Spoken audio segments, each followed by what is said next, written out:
I've covered the reasons of why you need to watch each of the Toho Studios Godzilla movie eras. So now it's time to take a look at 8 reasons of why you need to watch the Legendary Godzilla Monsterverse. Godzilla American style, finally done right. I'm not saying that Godzilla 98 is terrible, I've actually grown to like Zilla over the years, but the Legendary Godzilla actually looks, acts, and feels like Godzilla. Trying to make the Big G realistic in the 1998 film was a big reason of why the movie didn't do so well, at least in my opinion. With this new Godzilla, there is no doubt that it is the true king of the monsters.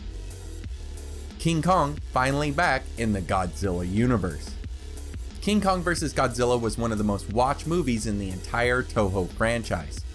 Having the original monster and American icon, King Kong, face off with the new king of Kaiju, Godzilla, was one of the greatest fights of its time on film.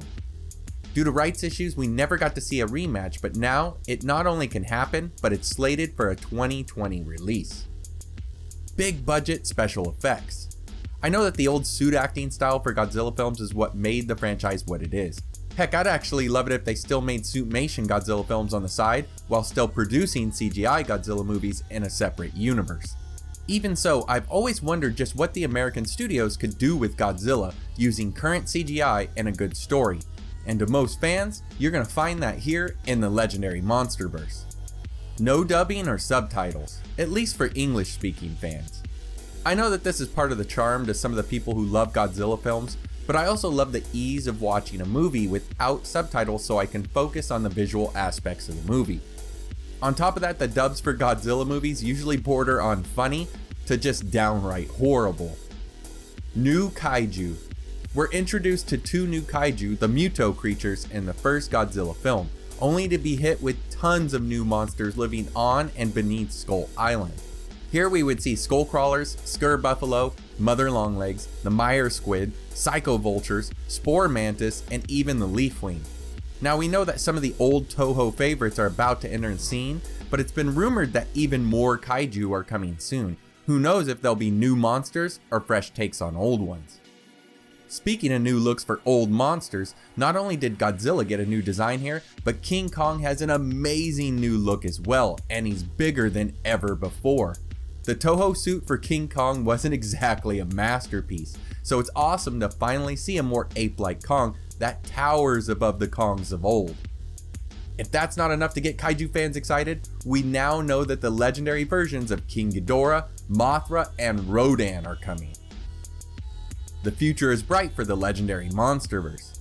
Toho Studios is behind Legendary, even putting their own Godzilla films on hold except for the anime series. With the allowance of King Ghidorah, Rodan, and Mothra given to Legendary, it's very possible that we're going to see other famous Toho Universe Kaiju show up in the Legendary Monsterverse. Just imagine what new takes on Kaiju we could see. Possible crossovers. Already there's been a ton of rumors and wishful directors and writers hoping for a Pacific Rim and Godzilla crossover. We even have this poster unveiled recently here. Although there are some timeline issues with the 2 franchises, I wouldn't say it won't ever happen. After all, Godzilla started the crossover craze in Hollywood with King Kong vs. Godzilla and Mothra vs. Godzilla. And that's it, guys. Sorry I didn't get to 10 reasons here. The era is pretty new, but I think these 8 reasons are more than enough for anyone who hasn't seen Godzilla or Kong Skull Island to get off their butt and go watch them now. What do you guys think of the Legendary Godzilla Monsterverse? On top of that, what's your favorite Godzilla era?